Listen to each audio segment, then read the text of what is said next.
కాబట్టి ఇప్పుడు ఆయన సత్రయాగం చేస్తున్నారు. ఈ సత్రయాగం చేస్తున్నప్పుడు ఎందరో పెద్దలు ఇంత వినయంతో చక్కగా వాళ్ళందరూ కలిసి లోకానికి ఆదర్శప్రాయముగా, అనగా చతుర్ముఖ బ్రహ్మగారే చేస్తున్నారంటే ఆయన లోకానికి ఒకటి నేర్పుతున్నారు. నువ్వు ఈ యాగం చేసి అగ్నిహోత్రము ద్వారా దేవతలకు హవిస్సులిస్తే ఆ దేవతలు ప్రీతి చెందినటువంటి వారై నీకు కావలసిన కామ్యములను వర్షిస్తారు. కాబట్టి నువ్వు వారికి హవిస్సునివ్వాలి, వారు నీ కోరికలను తీర్చాలి. కాబట్టి సత్రయాగం జరుగుతోంది. అందరూ వస్తున్నారు, చూస్తున్నారు. అలాగే ఆ యాగమునకు శంకరుడు కూడా వచ్చాడు. వస్తే మహానుభావుడు శంకరుడు త్రిమూర్తుల యందొకడు కాబట్టి అక్కడికి తీసుకొచ్చి కూర్చోపెట్టారు.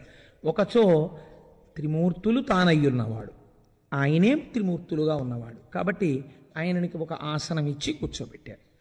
ఇది ఒక గమ్మత్తైనటువంటి సన్నివేశం. ఇప్పుడు ఇలా సభ జరుగుతోందనుకోండి, మీరందరూ నా యందు ఒక గౌరవాన్ని ఉంచుతారు. కాబట్టి ఇప్పుడు నేను ఇక్కడికి వచ్చి ఈ సభలో కూర్చుంటే నేను ఉపన్యాసం చెప్తూ కూర్చుని ఉన్నాను కనుక నా వయస్సుతో సంబంధం లేకుండా నేను నమస్కారమును స్వీకరించడానికి అర్హతని పొంది ఉంటాను. అది శాస్త్ర మర్యాద, నేను కోటేశ్వరరావుగా కల్పించుకున్నది కాదు. ఇప్పుడు నాకన్నా పెద్దవాడు, నా దేహబంధుత్వం ఉన్నవాడు ఎవరో, మా అన్నగారు ఎవరో అలా వచ్చారనుకోండి, వస్తే నేను వెంటనే కిందకి దిగిపోయి నమస్కారం చెయ్యక్కర్లేదు, ఒక్కరికి మాత్రం చెయ్యవలసి ఉంటుంది.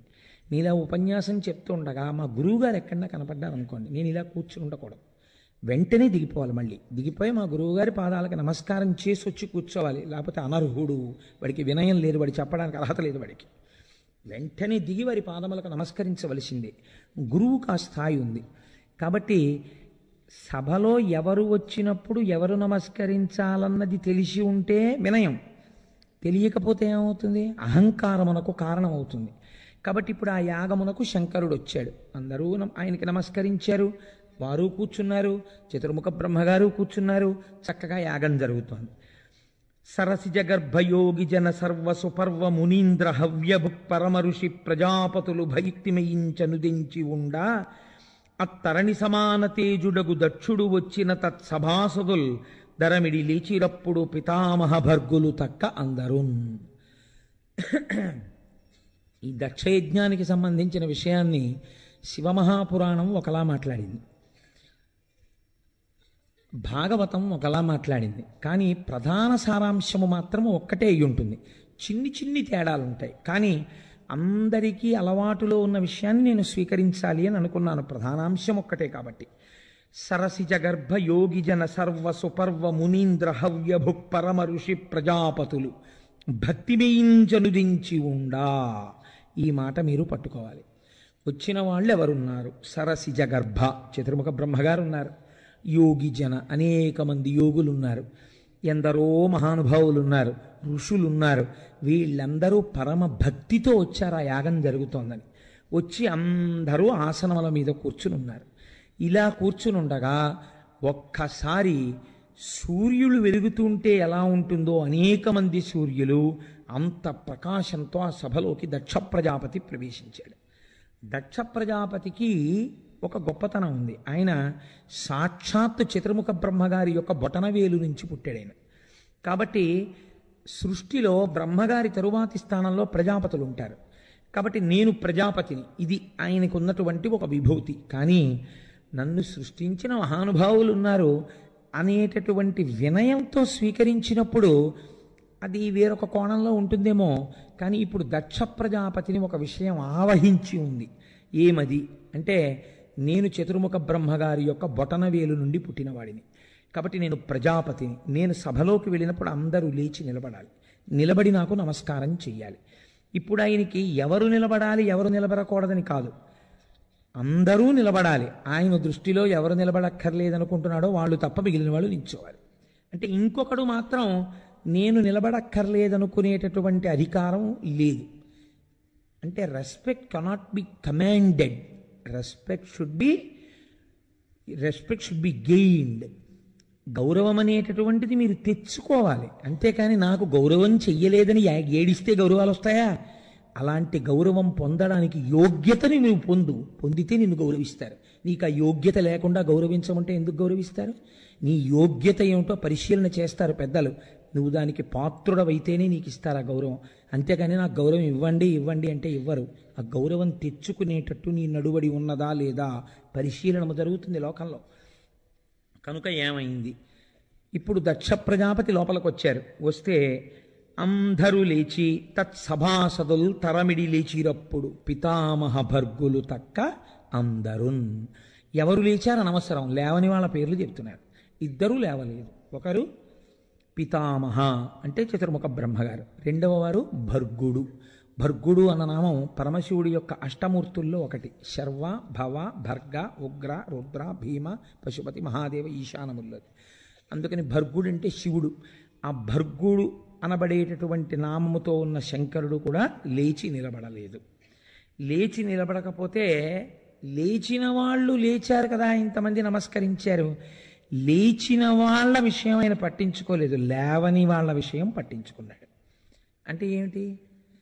తన అహంకారము తృప్తి పొందలేదు. వీళ్ళు ఎందుకు లేవరు నన్ను చూసి? శంకరుడు ఎందుకు లేవాలి అంటే తన మనస్సులో ఒక భావన చేశాడు. నా అల్లుడు తన కుమార్తె సతీదేవినిచ్చి వివాహం చేశాడు. అయితే మీకు నేను ఒక్క విషయం చెప్పవలసి ఉంటుంది ఇక్కడ. ఇది శివమహాపురాణంలోని కాదు, భాగవతంలోని కాదు. నేను మీకు దేవీ భాగవతంలోంచి అనుసంధానం చేస్తున్నాను. అన్ని వ్యాసకృతమే. లోకమునందు రెండు భయంకరమైన విషయాలు ఉంటాయి. ఈ రెండింటికన్నా పరమ ప్రమాదకరమైన మూడవది ఇంకా లేదు. ఈ రెండూ ఉండాలని ఎవరూ కోరుకోకూడదు. మొట్టమొదటిది శివభక్తి లేకుండుట. అసలు శివభక్తి లేకుండా ఉండరాదు. రెండవది ఇంట జిల్లేడు మొక్క పుట్టాలని కోరకూడదు. ఇళ్లల్లో జిల్లేడు మొక్కలు లేచాయంటే ఆ ఇల్లు పాడవుతోందని గుర్తు. కాబట్టి పెద్ద పెద్ద తిట్లాలంటే రెండే తిడతారు. నీకు శివభక్తి కలుగకుండుగాక, అదొక శాపం, వాడు పాడవుతాడు. రెండవది నీ ఇంట జిల్లేడు మొక్కలు పెరుగుగాక, వాడి ఇల్లు పాడైపోతుంది. అంటే నివాసయోగ్యం ఉండదు, ఆ ఇల్లు విడిచిపెట్టేస్తారు కొంతకాలానికి. కాబట్టి ఇప్పుడు దక్ష ప్రజాపతికి శివుడి మీద ఎందుకు కోపం వచ్చింది? ఇంత కోపం మొదట్లో ఉంటే తన కుమార్తె సతీదేవినిచ్చి వివాహం చేయడు కదండి. దక్ష ప్రజాపతి కుమార్తెల్లో సతీదేవి పెద్దది. సతీదేవి పార్వతీదేవి యొక్క అంశ. అటువంటి సతీదేవిని మరి శివుడికి ఇచ్చి ఎందుకు పెళ్లి చేశాడు? పెళ్లి చేసిన తర్వాత వీళ్ళిద్దరు ఎప్పుడైనా దెబ్బలాడుకున్నారా? శివుడు అదేమిటంటే నాకు పెద్ద అంచు పంచి పెట్టలేదని ఇప్పుడే దెబ్బలాడాడు ఆ పండగకి వెళ్ళినప్పుడు. అంటే శంకరుడు తనలో తాను రమించిపోయే స్వభావం ఉన్నవాడు, లోకానికి ఇవ్వడమే కానీ లోకం దగ్గర పుచ్చుకోవడం తెలియనివాడు. అటువంటి పరమాత్మ దక్ష ప్రజాపతి దగ్గర ఏం కోరుకుంటాడు? మరి ఎందుకు రావాలి వీళ్ళిద్దరికీ దెబ్బలాట? ఇంత కోపం కేవలం నమస్కారం చేయలేదని అంత నింద చేసేస్తాడా? అంత కోపం వచ్చేస్తుందా దక్షుడికి? శివుడి మీద కోపం వచ్చి శివభక్తినే వదులుకున్నాడంటే, నిరీశ్వరయాగం చేశాడంటే అది చాలా పెద్ద దోషం కదా. అంత దోషం కేవలం శివుడు లేచి నిలబడలేదన్నంత కారణానికి అంత అహంకారం వస్తే శివభక్తి భ్రంశమైంది. మరి శివభక్తి భ్రంశం అవడానికి దక్ష ప్రజాపతి చేసిన దోషం ఏదైనా ఉన్నదా? దీన్ని దేవీ భాగవతం చెప్పింది ఎందుకు వచ్చిందో. దుర్వాసో మహర్షికి ఒకనాడు అమ్మవారు తన మెడలో వేసుకున్నటువంటి పుష్పహారాన్ని ఇచ్చింది తీసి. అది వాడనటువంటి పుష్పమాల. ఆ పుష్పహారాన్ని దుర్వాసో మహర్షి తాను వేసుకుని కన్నులకు అద్దుకొని మహాప్రసాదంగా తన మెడలో వేసుకున్నారు. వేసుకుని దక్ష ప్రజాపతి ఇంటికి వచ్చారు. సతీదేవిగా అమ్మవారుందని దుర్వాసో మహర్షికి తెలుసు కనుక ఇక్కడికి వచ్చారు. వస్తే సతీదేవిని చూశారు, నమస్కారం చేశారు, ప్రార్థన చేశారు. దక్ష ప్రజాపతి అక్కడికి వచ్చాడు. ఆయనకి దుర్వాసో మహర్షి మెడలో ఉన్నటువంటి పుష్పమాల మీద మనసు పుట్టింది. మహానుభావులు ఏది ఉంచుకుంటారు, ఏది ఇవ్వలేరు కనుక తన మెడలో ఉన్న పుష్పమాల తీసి దుర్వాసో మహర్షి ఆయనకి ఇచ్చేసాడు దక్ష ప్రజాపతి. దక్ష ప్రజాపతి యందు ఒక నింద్యమైన బుద్ధి కలిగింది. ఈ హారము చాలా సువాసనతో ఉన్నదని ఆ రోజు చేయరాని పని చేశాడు. భగవంతుడి మెడలో ఉన్నటువంటి హారాన్ని తీసి గౌరవ సూచనగా పెద్దలు దేవాలయాలకు వచ్చినప్పుడు వారి మెడలో వేస్తారు. ఆ హారాన్ని పరమపదిలంగా ఇంటికి తీసుకెళ్ళిపోవాలి, లేకపోతే ఎవరు తొక్కని చోట వదిలిపెట్టాలి. అంతేకాని దాన్ని తీసుకెళ్ళి మళ్ళీ కారు కేయడం ఇలాంటి పనులు చేయకూడదు. అలా చేస్తేనే ఇంద్రుడి ఐశ్వర్యం భ్రంశం అయిపోయింది. ఇప్పుడు ఆయన ఏం చేశాడు? ఒక విచిత్ర బుద్ధి పుట్టింది. ఈ పువ్వులు మంచి సువాసన భరితముగా ఉన్నాయి, నా భోగస్థానమును అలంకరిస్తానన్నాడు. తన పడక గదిలో ఉన్నటువంటి శయ్య పైభాగమును ఈ పుష్పమాలికతో అలంకరించి భార్య వలన భోగమును పొందాడు ఆ సువాసనల యొక్క గుబాళింపునందు. ఇది అమ్మవారి యొక్క నిర్మాల్యము పట్ల జరిగినటువంటి అమర్యాద. కాబట్టి శివభక్తిని పోగొట్టుకుందువుగాక, దాని వలన వచ్చింది ఈ ప్రమాదం. ఒక్కొక్కసారి మనం చేసే పనులు చాలా చిన్నవిగా కనపడతాయి. చిత్రం ఏమిటో తెలుసా అండి? ఇప్పుడు మీకున్నటువంటి జాతకంలో గ్రహాలు చూసినా మీకు అలాంటి ఇబ్బంది రావాలని కనిపించదు. కానీ మీరు తెలిసో తెలియకో చేసేసినటువంటి పెద్ద పెద్ద పొరపాట్లు మీరు తెలియకే చెయ్యొచ్చు, కానీ కట్టి కుడపక మానవు, కట్టి కుడిపేస్తాయి. అవి వచ్చేసినప్పుడు ఎవ్వరికీ తెలియదు ఎందుకు వచ్చేసాయో, కాబట్టి అవి వచ్చేసి పాడు చేసేస్తాయి అంతే మనశ్శాంతిని. ఇప్పుడు దక్ష ప్రజాపతికి శివభక్తి పోయే సమయం ఆసన్నమైంది. ఇది పోవాలి, పోతే తప్ప ఆయన గొప్ప శిక్ష పొందడు. కాబట్టి ఇప్పుడు ఈ స్థితిని పొందడానికి సిద్ధంగా ఉన్నాడు. కాబట్టి ఇప్పుడు లోపలికి వెళ్ళగానే ఇంకిక్కడి నుంచి పాపం ఎలా పెరుగుతోందో చూడండి. లేవలేదు శంకరుడు, పితామహుడైనటువంటి బ్రహ్మగారు లేవలేదు, ఆయనకి కోపం లేదు. కానీ ఆ ముగ్గురు ఒక్కటే అన్న భావం మరిచిపోయి చనుదించిన యా దక్షుడు వనజజునకు మ్రొక్కి భక్తివశులై సభ్యులు తనకిచ్చిన పూజలు గైకొని అర్హాసనమునందు కూర్చుండి తగన్. ఆ బ్రహ్మగారి సభలో ఉన్నటువంటి వారందరూ తనని పూజించి ఇచ్చినటువంటి కానుకలను స్వీకరించి చక్కగా ఒక ఆసనమునందు కూర్చున్నాడు. కూర్చుని తన్ను పొగడని సభ్యులందరూ లేవనాసనము డిగకొన్న పురారి వలను కన్ను కొనలను విస్ఫులింగములు చెదరా చూచి ఇట్లను రోష విస్ఫురుణ మెరయా. ఒక్క శంకరుడు మాత్రం తాను వచ్చినప్పుడు సభలో లేచి నిలబడలేదు, తనకి పూజ చెయ్యలేదు, తన పాదముల మీద పువ్వులు వెయ్యలేదు. ఈ కోపాన్ని కడుపులో పెట్టుకున్నాడు. కడుపులో పెట్టుకుని సభాసదులందరూ వింటూ ఉండగా అక్కడ సత్రయాగం జరుగుతోంది, నేను ఒక ప్రజాపతిని, నేను ఇలా ప్రవర్తించచ్చా, నేను ఇలా మాట్లాడచ్చా, అన్నీ మర్చిపోయాడు. ఎలాంటి మాట మాట్లాడాడంటే అనయంబు లుప్తక్రియాకలాపుండు, మానహీనుండు, మర్యాద లేనివాడు, మత్త ప్రచారుండు, ఉన్మత్త ప్రియుండు, దిగంబరుండు, భూత ప్రేత పరివృతుండు, తామస ప్రమద భూతములకు నాథుండు, భూతిలిప్తుండు, అస్థిభూషణుండు, నష్ట శౌచుండు, ఉన్మత్తనాథుండు, దుష్ట హృదయుండు, ఉగ్ర పరేత భూనికేతనుడు, వితత స్రస్త కేశుడు, అశుచి అయిన ఇతనికి శివనాముడను ప్రవాదమిటుల కలిగే. అశివుడగు ఇతని నెరిగి ఎరిగి వేదంబు శూద్రునకిచ్చినట్లు అన్నాడు. ఒక మాట కాదు, ఒక ఇది కాదు, శంకరుడు నవ్వుతూ కూర్చున్నాడు. అటువంటి వాళ్ళకి ఆయన మహాజ్ఞాని. ఆయనకి ఏమిటండి, అగ్నిహోత్రంలో చెదపురుగులు పడితే అగ్నిహోత్రానికి లోటు వచ్చిందా? అగ్నిహోత్రం శవాన్ని కలిస్తే మైలు వచ్చిందా? కాబట్టి అనయము లుప్త క్రియాకలాపుండు, వీడికి పని లేదు పాటు లేదు, అలా కూర్చుని ఉంటాడు. ఆయన మహాజ్ఞాని, తనలో తాను రమిస్తూ ఉంటాడు. కాబట్టి అనయము లుప్త క్రియాకలాపుండు, మానహీనుండు. మానహీనుడు అంటే ఒంటికి బట్ట కట్టుకోడు, ఒంటికి బట్ట కట్టుకోడు దిగంబర శబ్దం చేత. దిగంబర శబ్దం చేత బట్ట కట్టుకోకపోవడం అన్న దానికి అసలు రహస్యం వేరే ఉంది. నేను ఈ మాట గురించి మీకు చెప్పినప్పుడు మీరు పరమ మర్యాదతో దీన్ని స్వీకరించండి. ఒక స్త్రీ ఒక కోటీశ్వరుడికి భార్య, ఆవిడ లక్షల రూపాయల ఆభరణములను ఒంటి నిండా పెట్టుకుంది. ఇన్ని లక్షల రూపాయలతో తుల్యమైన చీర ఆవిడకి తన యొక్క అలంకరణ సామాగ్రి ఉన్న పేటిక యందు కనపడలేదు. అబ్బో, ఇన్ని లక్షల రూపాయల నగల ముందు దీనితో సమానమైన చీర లేదు. 10,000 చీరుంది, 25,000 చీరుంది. ఇన్ని లక్షల ఆభరణములు పెట్టుకున్న నేను ఒక 10,000 రూపాయలు 20,000 రూపాయలు చీర కట్టుకున్న దానికన్నా అధికురాలనే కదా అని ఆవిడ ఆ నగలతోటే సభలోకి వచ్చింది. వేరొక ఆవిడ ఒక 30 రూపాయల ముతక చీర కట్టుకుని సభలోకి వచ్చింది.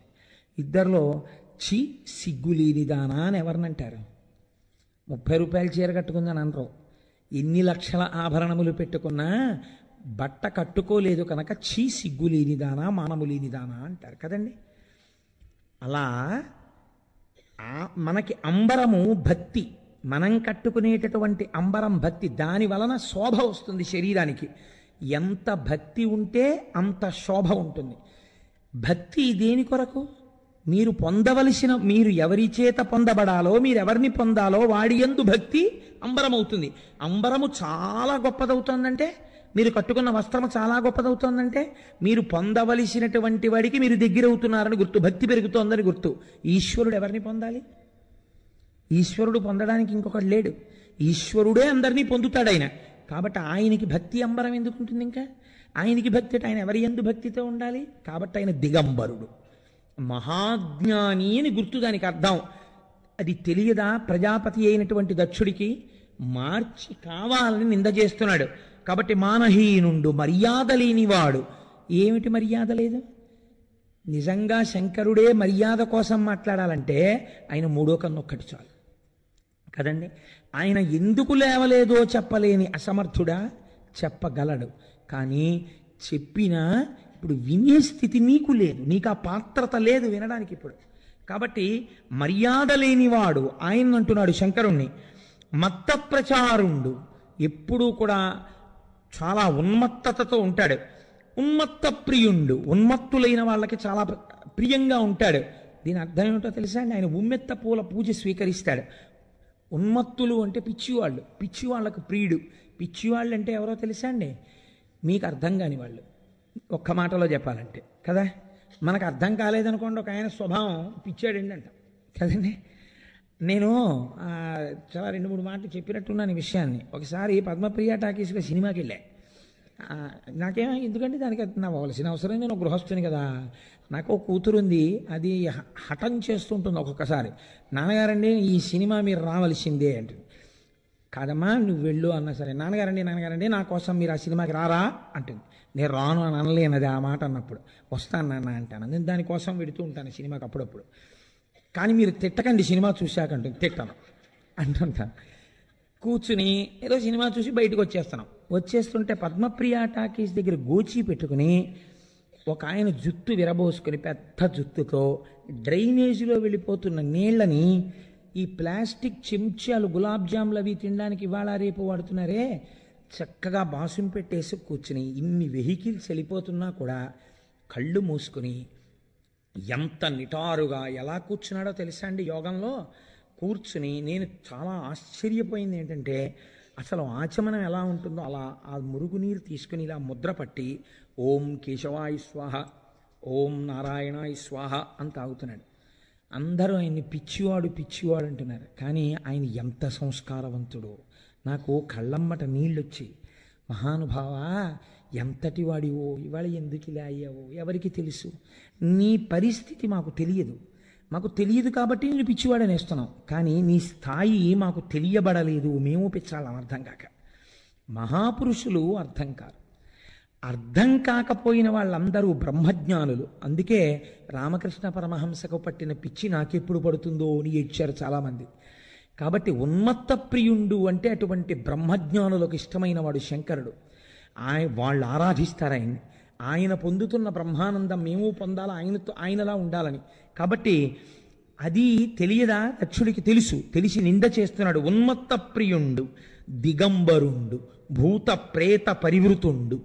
లోకంలో తల్లిదండ్రులు అన్నవాళ్ళు అందరికీ తల్లిదండ్రులే. ఆ బ్రహ్మకీట జనని అని ఉంది అమ్మవారికి నామం. నిజంగా అమ్మవారు బొద్దింకలకి కూడా ఆవిడ తల్లే, వానపాములకు కూడా ఆవిడ తల్లే, అన్నిటికీ ఆవిడ తల్లే. ఆ బ్రహ్మకీట జనని. ఆవిడ దగ్గరికి వెళ్ళి నేను ఒక్కడినే నీ కొడుకునమ్మచ్చి ఆ బొద్దింకలేటమ్మా నీ దగ్గర అంటే అమ్మవారు ఒప్పుకోదు. ఆవిడ దగ్గర అందరికీ ఆవిడ తల్లే. అలా సృష్టి యందు భూత పిశాచములు ఉంటే వాటికి కూడా ఆయన తండ్రి తప్ప వీటికి మాత్రమే తండ్రిని కానంటే పరమేశ్వరుడు ఎలా అవుతాడండి? పరమేశ్వరుడే. నీకు 10 మంది కొడుకులు పుడితే ఒకడు దారి తప్పితే, ఒకడు పొరపాటుగా ప్రవర్తిస్తుంటే నా కొడుకు కాదంటే సరిపోతుందా?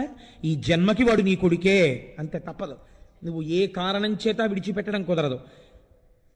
వాడి దోషభూయిష్టమైన ప్రవర్తనకి తల్లిదండ్రులుగా నువ్వు పాపాన్ని పంచుకోక తప్పదు. సర్దడం ఒకటే, దిద్దడం ఒకటే నీ కర్తవ్యం. నీ కర్తవ్యం నువ్వు చేసి వాడు మారకపోతే నీకు దోషం లేదు. నీ కర్తవ్యనిష్ట యందు లోపం మాత్రం కుదరదు. కాబట్టి ఇప్పుడు ఎంత ఘనంగా మాట్లాడుతున్నారో చూడండి. ఆయన భూతప్రేత పరివృతుండు. భూతప్రేతములు ఆయన చుట్టూ ఉంటాయి. ఎందుకుంటాయంటే ఆయన జగత్తుకి తండ్రి కాబట్టి అన్నీ ఉంటాయి ఆయన చుట్టూ. నువ్వు ఒక్కడివే ఉండవు, అన్నీ ఉంటాయి. ఆయన తల్లిదండ్రులు లోకములకు ప్రమదభూతములకు నాథుండు. నీకేమిటి బాధ? ఆయన ప్రమదగణాలకి నాథుడు. ఇది నీకెందుకు ఇబ్బంది? ఏదో తిట్టాలి కనుక. ఇది నీ కోపాన్ని బయట పెడుతోందా, శంకరుణ్ణి నింద చేస్తోందా? నువ్వు నింద చేద్దామన్నా పరమేశ్వరుణ్ణి నింద చేయలేవు. నువ్వు చేసే నింద ఆయనకి స్తోత్రం అయి కూర్చుంటుంది, ఎందుకంటే ఆయన అటువంటి వాడు కనుక. ప్రమద భూతములకు నాదుండు భూతిలిప్తుండు. ఒళ్ళంతా భూతి రాసుకుంటాడు, విభూతి. కావాలి కావాలని ఎందరో విభూతి ధారణ చేసి పరవశించిపోతున్నారు ఇవాళ. భూతి భూంతకరీ పవిత్ర జనని. భూతి అంటే మహదైశ్వర్యం. దానికే అష్టసిద్ధులు అందులోకే వచ్చేస్తాయి, భూతి అన్న మాటలోకి. కాబట్టి లోకములో ఉన్న సమస్త సిద్ధులు ఆయన భూతి రూపంలో ఉన్నాయి. భూతిలిప్తుండు, బూది రాసుకుంటాడు. అస్థిభూషణుండు, బ్రహ్మకపాలం పట్టుకుంటాడు, మెళ్ళో కపాలాలు వేసుకుంటూ ఉంటాడు. వెళ్ళిపోయిన బ్రహ్మల యొక్క కపాలాలన్నీ ఆయన మెళ్ళో ఉన్నాయి, అంటే ఆయన అలాగే ఉండిపోయినవాడు, ఆయన సాక్షి. భూతిలిప్తుండస్తి భూషణుండు. నష్ట శౌచుండు, శౌచం లేదు.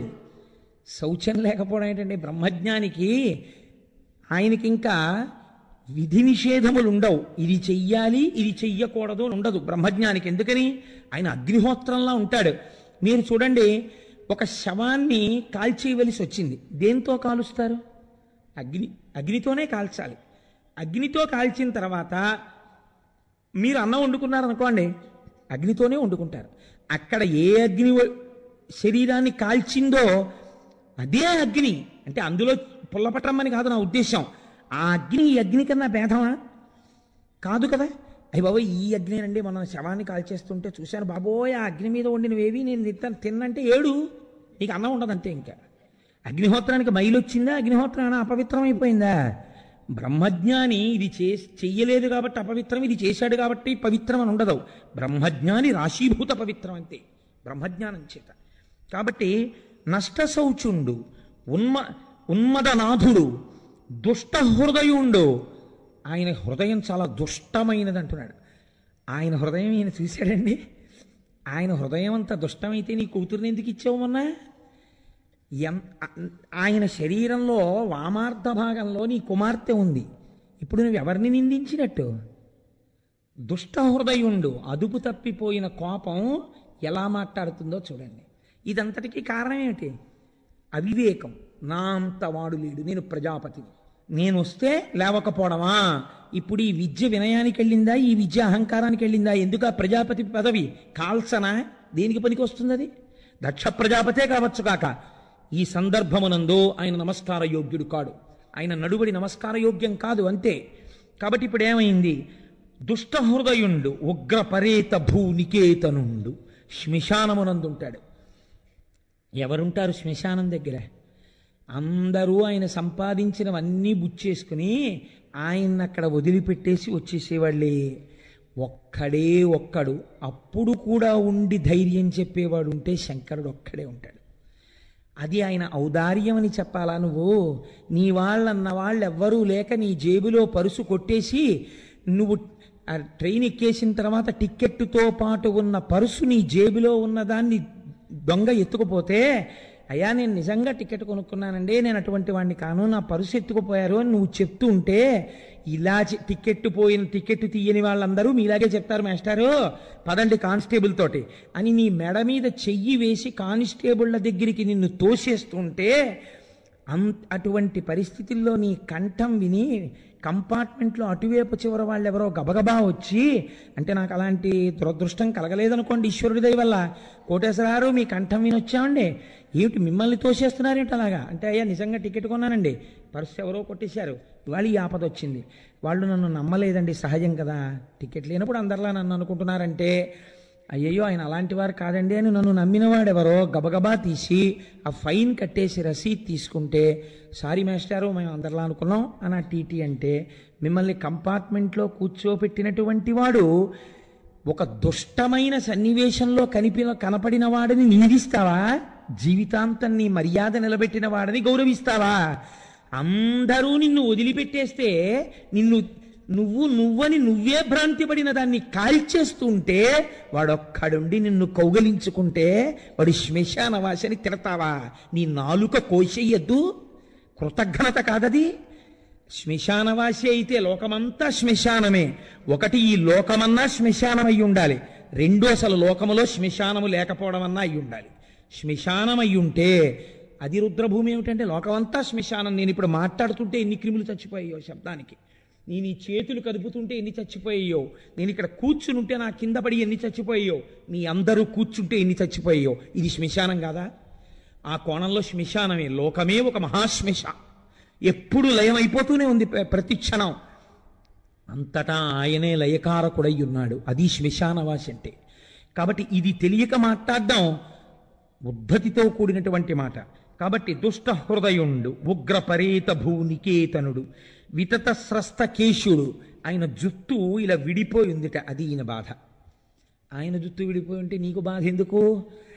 ఆయనకి శరీరము పట్ల భ్రాంతి లేనివాడు, బ్రహ్మజ్ఞాని. అందుకే ఆయన జటాజూటం ఇలా విడిపోయి ఉండి ఉండవచ్చు. అంత మాత్రం చేత శుభ్రంగా క్రాపు దువ్వుకుని లోకాన్ని మోసం చేస్తే గొప్పవాడా? అంతఃశౌచం గొప్పది, ఆయన హృదయం గొప్పది, లోకం కోసం ఎప్పుడు త్యాగం చేసే మహాపురుషుడైన. కాబట్టి ఉగ్రపరేత భూనికేతనుడు, వితత స్రస్త కేశుడు, అశుచి అయిన ఇతనికి శివనాముడను ప్రమాదమిటుల కలిగే.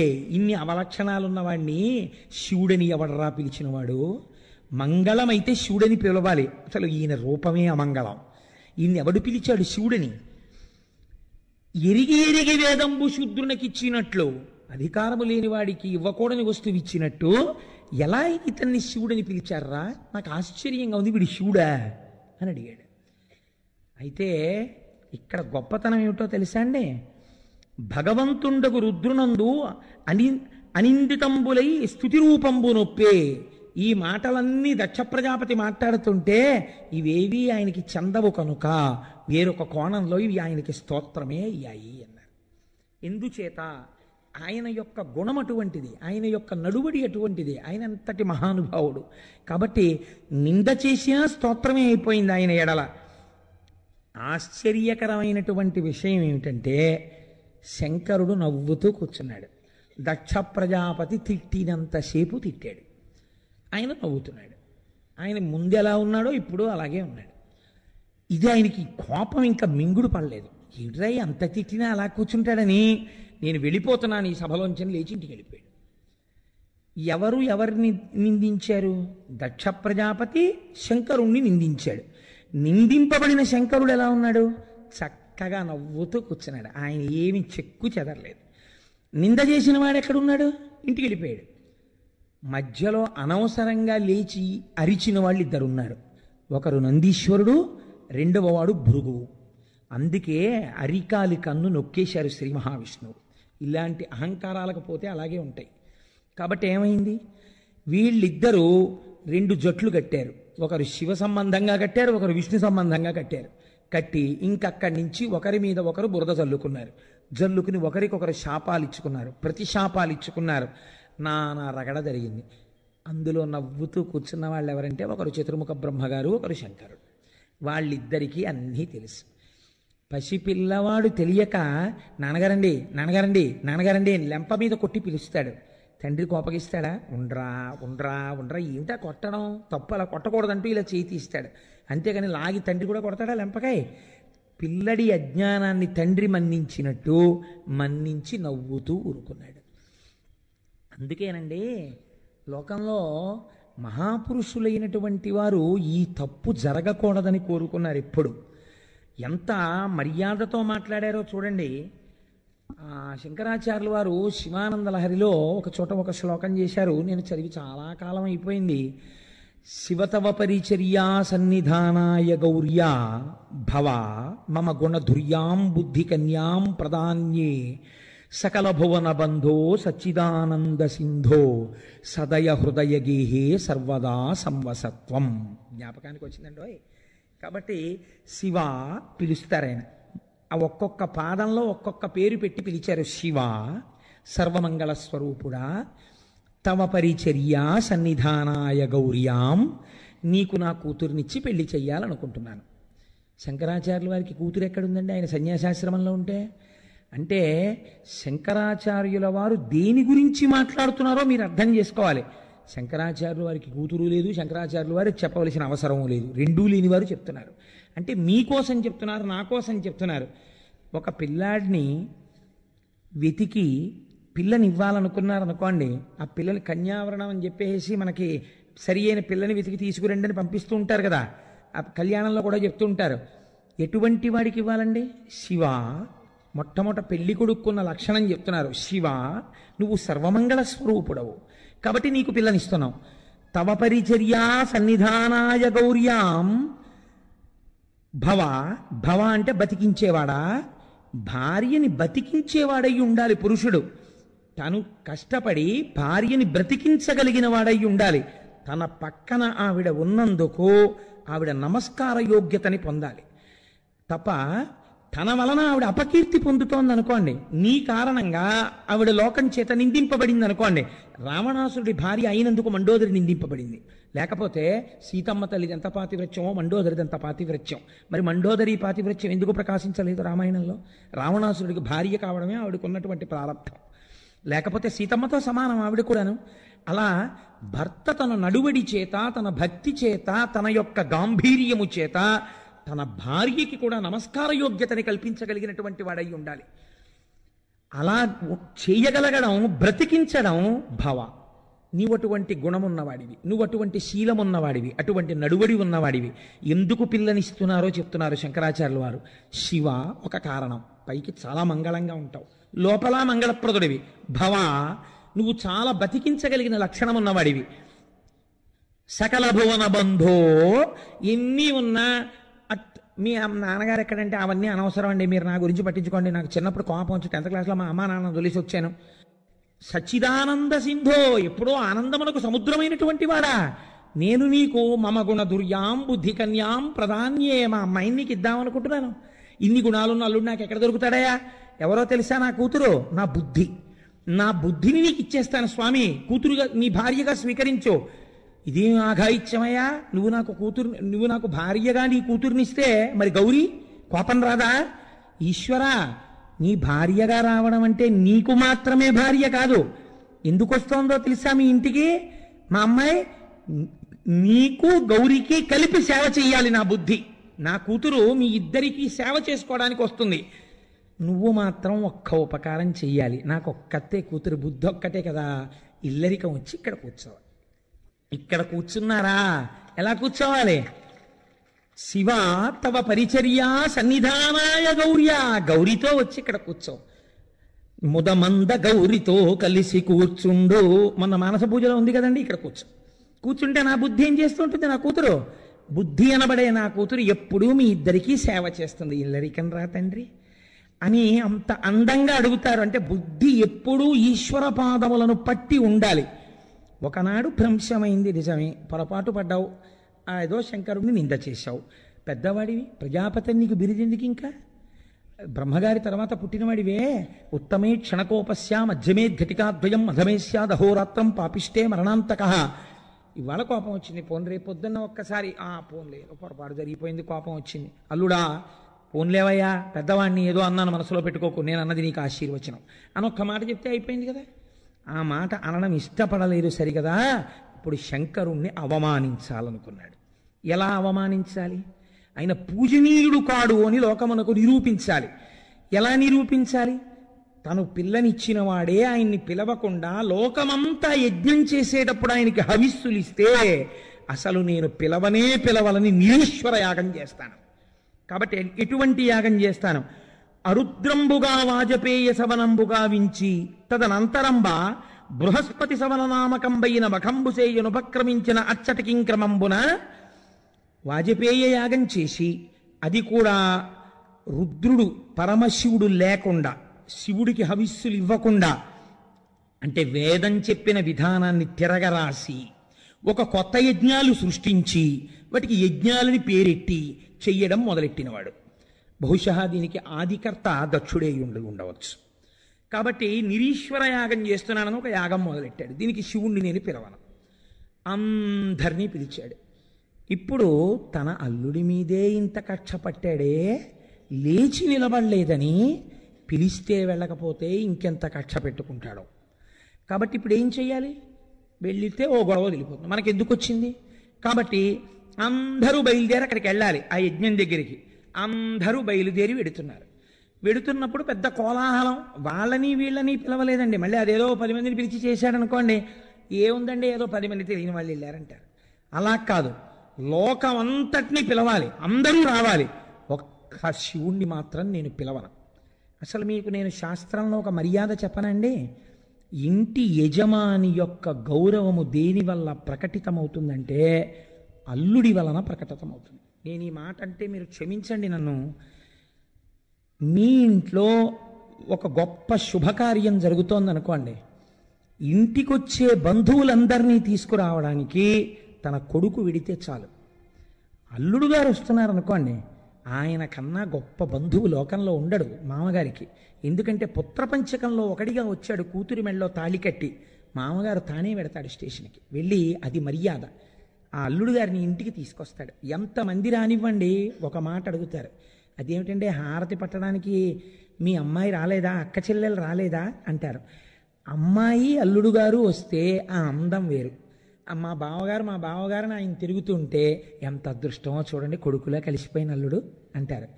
అటువంటి అల్లుడు ఉండడం, అలా కూతురు అల్లుడు ఇంటికి శుభకార్యానికి వారం రోజులు ముందు రావడం ఆ ఇంటి అదృష్టం.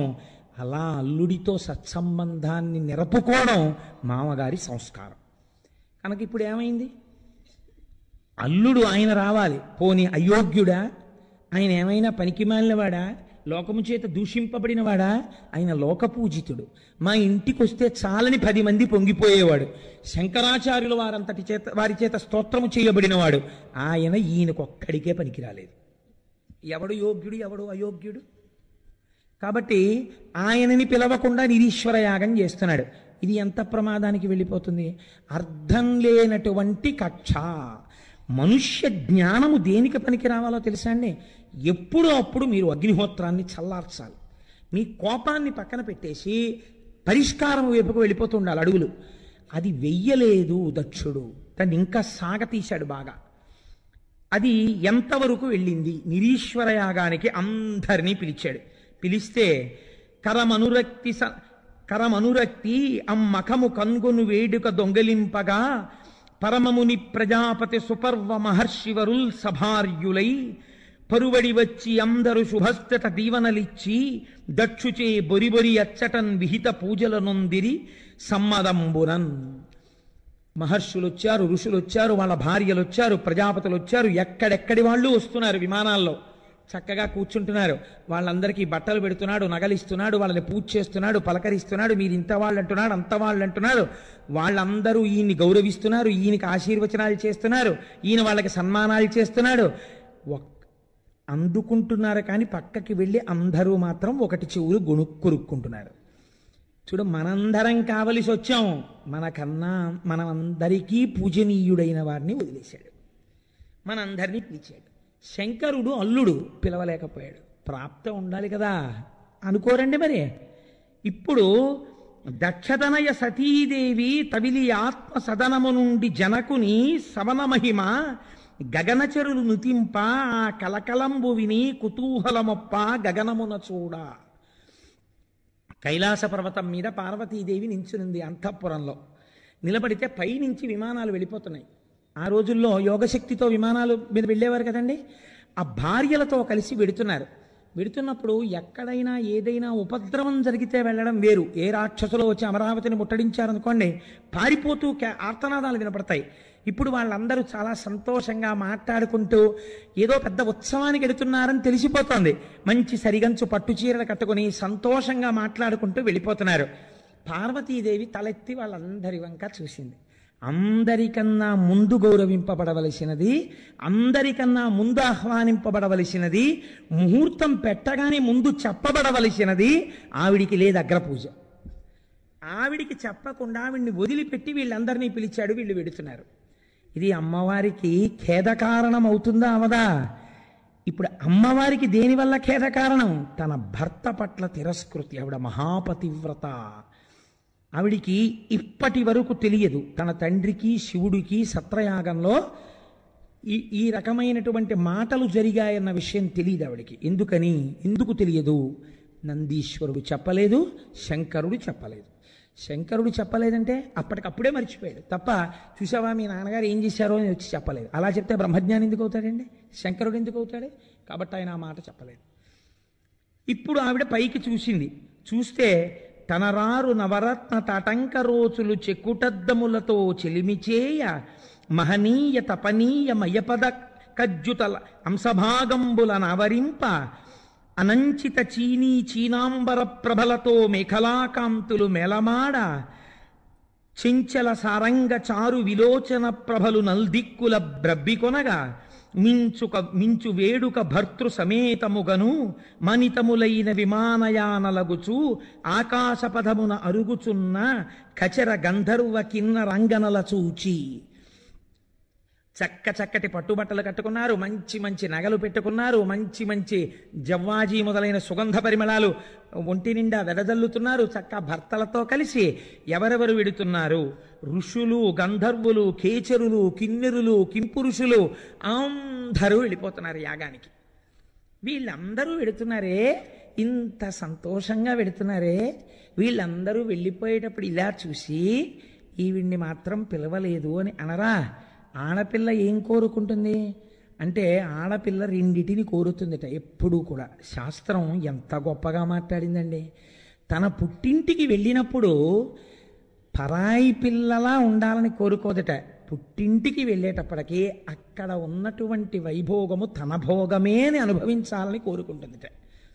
అంతే తప్ప ఇక్కడ కూర్చుంటే ఏమన్నా మా నాన్నగారు ఏమైనా అంటారేమో, మా అమ్మ ఏమైనా అంటుందేమో, ఇప్పుడు నన్ను పంపించేశారు కదా అత్తారింటికి, ఏమో గబుక్కన అన్నయ్య ఏమంటాడో, వదిన ఏమంటుందో అన్న భావన ఆడపిల్లకి ఉండరాదు. ఆడపిల్ల పుట్టింటికి వస్తే చక్కగా పుట్టింటి భోగాన్ని, ఇది మర్యాద. ఆడపిల్ల తిన్నగా ఇంట్లోకి వెళ్ళాలి, తీసుకెళ్ళాలి అన్నదమ్ములు, తీసుకెళ్ళి చక్కగా ఎక్కడ పడితే అక్కడ కూర్చొని ప్రేమగా మాట్లాడి రావాలి. రెండు, నువ్వు ఏమీ చెయ్యక్కర్లేదు. మూడు చెప్పింది శాస్త్రం. ఒకటి, నీకు కలిగితే ఒక బట్ట పెట్టు. నీకు అంత బట్ట కూడా నువ్వు పెట్టలేకపోతే 4 మంచి మాటలు మాట్లాడు. ఇంటికొచ్చిన ఆడపిల్ల కంట నీరు వచ్చేటట్టుగా మాత్రం మాట్లాడకెప్పుడు. 3, ఇంటికొచ్చిన ఆడపిల్లతో పోనీ నీకు 4 మాటలు మాట్లాడడం కూడా ఇష్టం లేకపోతే కూర్చుని ఆ అమ్మాయి లేచి అన్నయ్య వెళ్ళొస్తానంటే, అమ్మా ఉండు పసుపు కుంకాలు తీసుకుని విడుదుగానివని మాత్రం అను. ఆ మాట కూడా అనకుండా మాత్రం మౌనం వహించకు, పాడైపోతావని చెప్పింది. భాగవతంలో ఉందండి శీసపద్యం. అబలల అక్కచెల్లెండ్రను ఆదరించుటో, చీరలు సారెలిచ్చుటో, మంచి మాటలు మాట్లాడుటయో ఇవి అన్నదమ్ములకి తెలిసి ఉండాలి అని. కాబట్టి ఇంతమందికి సత్కారాలు, కడుపున పుట్టిన దానికి లేదు సత్కారం. ఏమి సంస్కారం అండి ఇంకా తల్లిదండ్రులది? ఏమి సంస్కారం ఆ దక్ష ప్రజాపతిది? కాబట్టి వీళ్ళందరూ వెళ్ళిపోతున్నారు. నారదుడు గమనించాడు ఆవిడ ఆవేదన. తల్లి, నీకు తెలియని విషయం కాదు, కానీ చెప్పకపోతే నాది దోషం అయిపోతుందమ్మా, నేను చెప్తానని వచ్చాడు. వచ్చి ఆయన అన్నాడు, తల్లి, మీ జనకుండు దక్షుడు మదాంధ ప్రేరిత స్వాంతుండై పుల్లాంభోజదలాక్షితత్వము తలంపన్ లేక విల్వెట్టి శోభల్లం దక్కిన భూరిదేవగణముల్ పిల్పించి దుర్యాగమున్ సమకట్టెనాడిదే మిముంచింతింపడెంతేనియున్. అమ్మా దక్ష ప్రజాపతి నీ జనకుడు ఇవాళ ఒక యాగం చేస్తున్నాడు. ఎటువంటి యాగమో తెలుసా? మదాంధ ప్రేరిత స్వాంతుండై, మదం చేత అంధుడైపోయాడు. ఎవరికి ఏ గౌరవం ఇవ్వాలో తెలుసుకొని బతుకుతున్నాడు నీ తండ్రి. పుల్లాంబోజదలాక్షితత్వము తలంపన్ లేక, నీ కన్నులు ఎప్పుడూ ఇలాగే నవ్వుతూ నల్లగా ఉండాలన్న విషయాన్ని గుర్తించలేకపోతున్నాడు. ఇంటి ఆడపిల్ల బాధ పుట్టింటిని కట్టి కుడుపుతుందని తెలుసుకోలేకపోయాడు. తెలుసుకోలేక ప్రవర్తిస్తున్నాడమ్మా. వెల్వెట్టి మిగిలిన వాళ్ళందరినీ పిలిచి మిమ్మల్ని వదిలేస్తే ఏం శోభ ఉంటుందమ్మా దిక్కుమాల యాగానికి? శోభిల్లం దక్కిన భూరిదేవగణముల్ పిలిపించి చాలా మందిని పిలిచాడమ్మా. దుర్యాగమున్ సమకట్టెనాడిదే, ఒక దుర్యాగం చేస్తున్నాడు. మిముంచింతింపడింతేనియున్, మీ గురించి ఆలోచన కూడా చెయ్యట్లేదు. కనీసం మనం పిలవలేదన్న విషయం జ్ఞాపకంలో లేదు. చాలా పెద్ద తప్పు చేశాడమ్మా దక్షుడు. నారదుడు ఈ మాట చెప్పాడు. పార్వతీదేవి నారదుడు ఈ మాట చెప్పాడు, ఆవిడ ఏమీ అనలేదు నారదుడితోటి. ఇది ఆడపిల్లగా తన మర్యాద నిలబెట్టింది. తన కన్నవాళ్ళని వేరొకరు చెప్పినా వేరొకరి ముందు నిందింపరాదు. కాబట్టి ఆవిడ ఏమీ అనలేదు. నారదుడు వెళ్ళిపోయాడు. తనలో తాను ఆలోచిస్తోందట పార్వతీదేవి. చదువులు పెక్కులు చదివియు మది మదిమయి నుండి నేడు మలహరు వెలిగా నిది ఏల చేయతొడగెను మదముననివగచు బదురు మదిలో బెడగును. మా నాన్న ప్రజాపతి, ఎంత చదువు చదివి ఏం ప్రయోజనం, బూడిదిలో పోసిన పన్నీరు. బ్రహ్మగారి పుత్రుడు, ఎన్ని పదవులుంటే ఎవడికి కావాలి, ఎంత చదువుకుంటే ఎవడికి కావాలి, ఎంత తెలిస్తే ఎవడికి కావాలి. మా నాన్న ఇవాళ మదించి ఉన్నాడు, చేరాని పనిని తన విద్యతో చేస్తున్నాడు ఇవాళ. ఇప్పుడు నేను మా నాన్నకి పాఠం చెప్పేంత దాన్ని కాకూడదు, ఒక కూతుర్ని కాబట్టి. కానీ నా భర్తకే అవమానం చెయ్యాలని చూస్తున్నాడు. ఇప్పుడు నేను ఏం చెయ్యాలి? ఇప్పుడు నేను ఏదో ఒక నిర్ణయం తీసుకున్నప్పుడు ఆవిడ మనస్సు ఎప్పుడు ఎటుమొగ్గుతుంది? సనాతన ధర్మమునందున్న స్త్రీగా మహాపతివ్రతగా మాట్లాడుతోంది తల్లి. శంభుడి వైపు మొగ్గు. ఎందుకని? ఆయన ఎందు ఏ దోషం ఉందని మీరు చెప్తారు? కాబట్టి మా నాన్న చేసినటువంటి ఈ దుష్కృత్యాన్ని నేను ఇప్పుడు ఎలా పరిష్కరించాలి? చెప్పిన తప్పు వచ్చునుకో, చెప్పకయున్నను తప్పు వచ్చునో. నాన్న ఇది తప్పు కదా, అదేంటి మీరు మీ అల్లుడు గారిని పిలవకుండా యాగం చేయడం అంటే? సర్లే, నువ్వు చెప్పావు కాబట్టి, ఇంకా నువ్వు బాధపడుతున్నావు కాబట్టి ఒకసారి పిలుస్తానని చెప్పి పిలిస్తే, ఇది మా ఆయనకి తెలిస్తే, అంటే నువ్వు చెప్పి పిలిపించావా నన్ను, ఇదే మర్యాద అని రేపు నన్ను అడిగితే, చెప్పకుండా ఉంటే రేపు పొద్దున్న ఆయన రుద్రుడైతే, చూశావా మీ నాన్న అని నన్ను అంటే, ఎందుకు వచ్చిన చదువు, ఎందుకు వచ్చిన వినయం లేని సంస్కారం? ఇది మీకు నేను మొట్టమొదట్లో చెప్పిన ఉపోద్ఘాతం. కనుక తప్పు తొలంగరాని యది దారుణమెమ్మెయినాధు చేతనే ఎప్పుననైనయుండెదను యొప్పమినైనను నిర్వహించదన్ తప్పిక భిన్న బుద్ధియగు దాననచున్ మది నిశ్చయంబుతో. ఇది పోనీ శివుడికి చెప్పాలా? ఇలా యాగం చేస్తున్నాడు మా నాన్నని, చెప్పకుండా ఉండాలా అని వితర్కం చేసుకొని లోపల, ఇవాళ నేను వెళ్ళి దక్షుడు చేస్తున్నటువంటి యజ్ఞం గురించి చెప్పి వెడతాను అని అంటే శంకరుడు ఏమంటాడో తెలియని దానను కాను. వాళ్ళిద్దరిది ఒక్కటే మనస్సు. కానీ నేను విభేదించవలసిన అవసరము ఏర్పడుతోంది వాళ్ళ శంకరుడితో. శంకరుడు వద్దన్న పని నేను చెయ్యవలసి వస్తుంది. ఎందుకు చెయ్యవలసి వస్తుంది అంటే, ఇదే వేదం చెప్పింది. అమ్మవారికి 2 బిరుదునామాలు మీకు ఎప్పుడూ చెప్తుంటాను నేను. రుద్రస్య భేషజీ, లోకస్య భేషజీ. ఇప్పుడు లోకమంతా తప్పు చేసింది. దక్షుడు నిరీశ్వర యాగము చేయనే రాదు. ఎవ్వరూ ఈ మాట చెప్పలేదు. ఎవడి తాపత్రయం వాడు పడ్డాడు. మన్ని పిలిస్తే వెళ్ళకపోతే ఎందుకు వచ్చిన గొడవని అందరు అక్కడ చేరారు. కాబట్టి ఇప్పుడు అందరికీ బుద్ధి చెప్పాలి.